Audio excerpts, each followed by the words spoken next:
In the summer of 1940, the world was tilting toward catastrophe, and the United States Army knew it.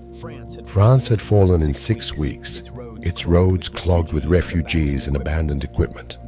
German columns had moved with a speed that stunned observers, their motorcycles, half-tracks, and armored cars slicing through positions that older doctrines had assumed were secure. Across the Atlantic, the American military was still an institution of horses and mules, of infantry that marched and artillery that was often hauled by animals. Its motor pool was a patchwork of aging trucks and commercial sedans never designed for battlefields. Officers who had watched the news from Europe understood, with growing urgency, that the next war would be won or lost on wheels, and that the Army possessed almost nothing suited to fight it. The problem was specific and, at first glance, almost impossible to solve. Commanders wanted a vehicle that did not yet exist anywhere in the world. Something small enough to be nimble on shattered terrain, light enough to be manhandled out of mud or over a ditch, rugged enough to survive relentless abuse, and powerful enough to climb steep grades while carrying men and equipment. It had to have four-wheel drive, then a rare and expensive feature. It had to serve as a scout car, a personnel carrier, an ambulance, a weapons platform, and a gun tractor, all in a single compact frame. The Army had experimented for years with motorcycles, sidecars, and modified civilian roadsters, and none of them had proven satisfactory. What was needed was a purpose-built, general-purpose machine, and no manufacturer had ever produced one. In the summer of 1940, the Army's Quartermaster Corps drew up a demanding specification and circulated it to roughly 135 automobile manufacturers across the country. The document read like a challenge no sane company would accept. The vehicle had to weigh very little, originally a figure so low that engineers considered it fantasy. It had to seat a crew, mount a machine gun, fold its windshield flat, accept a load of several hundred pounds, and manage a blackout driving system. Most daunting of all was the timeline. Bidders were given a window of just 49 days to design, build, and deliver a working prototype for testing. The deadline was deliberately brutal, a filter meant to weed out anyone not deadly serious. When the responses came back, only 2 companies were willing to commit, and only one of them believed it could hit the date.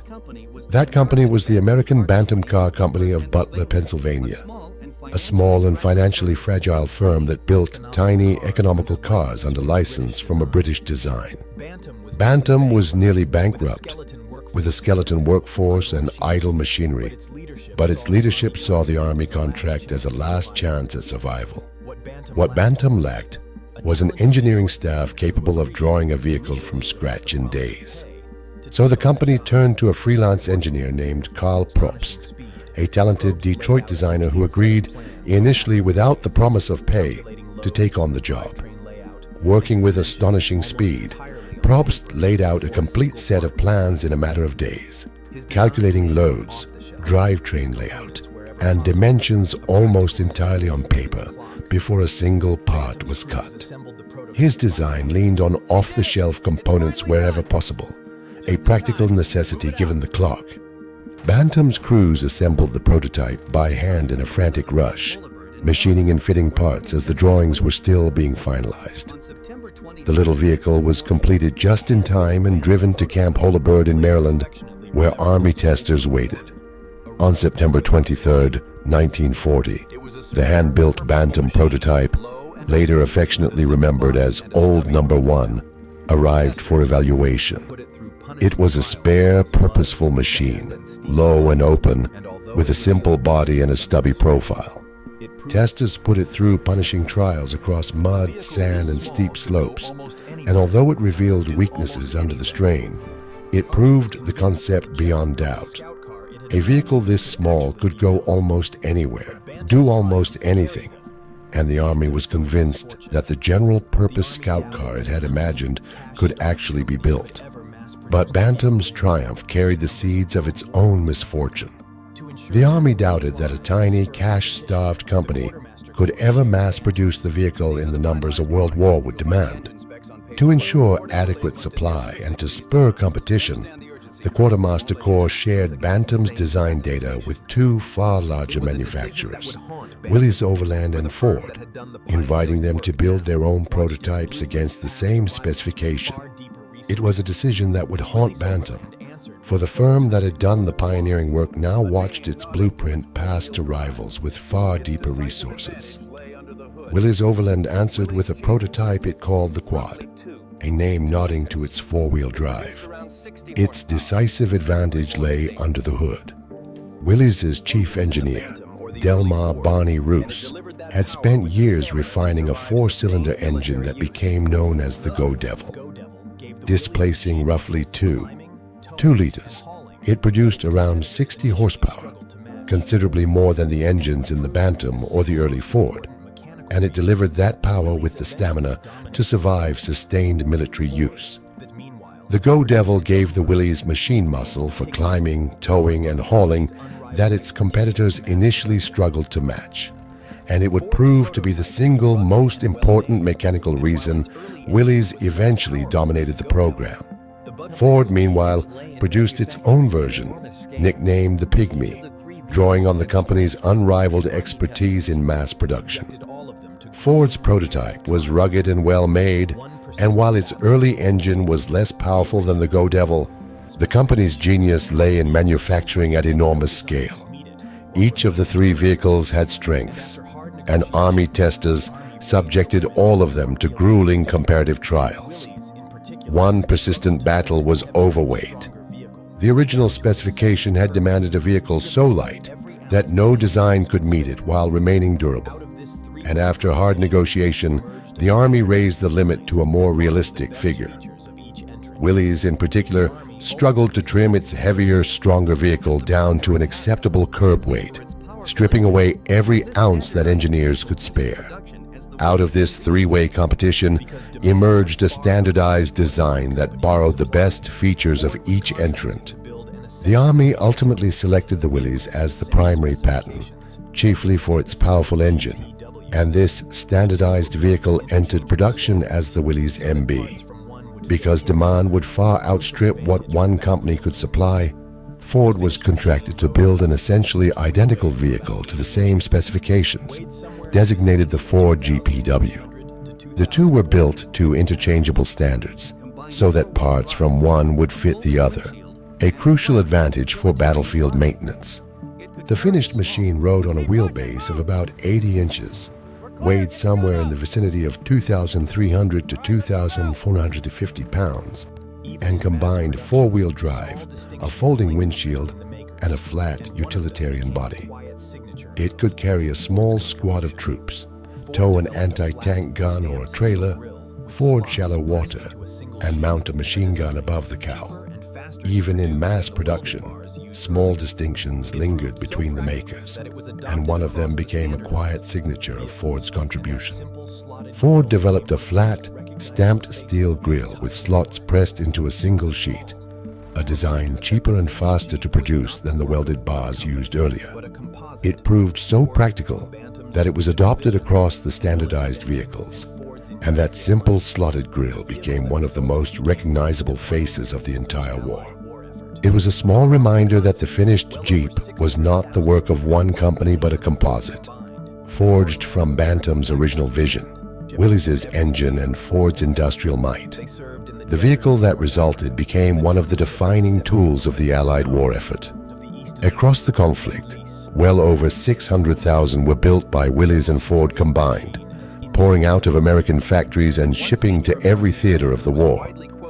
They served in the deserts of North Africa, the jungles of the Pacific, the snows of the Eastern Front through Lend-Lease, and the hedgerows of Normandy. Generals praised the machine as indispensable, and one senior American commander was widely quoted crediting it, alongside a few other tools, as vital to winning the war. War correspondents wrote of its uncanny ability to go where nothing else could, and soldiers came to regard it with a mixture of affection and dependence rarely shown to a piece of equipment. Even the vehicle's name became the stuff of legend and dispute. The origin of the word Jeep has never been settled with certainty.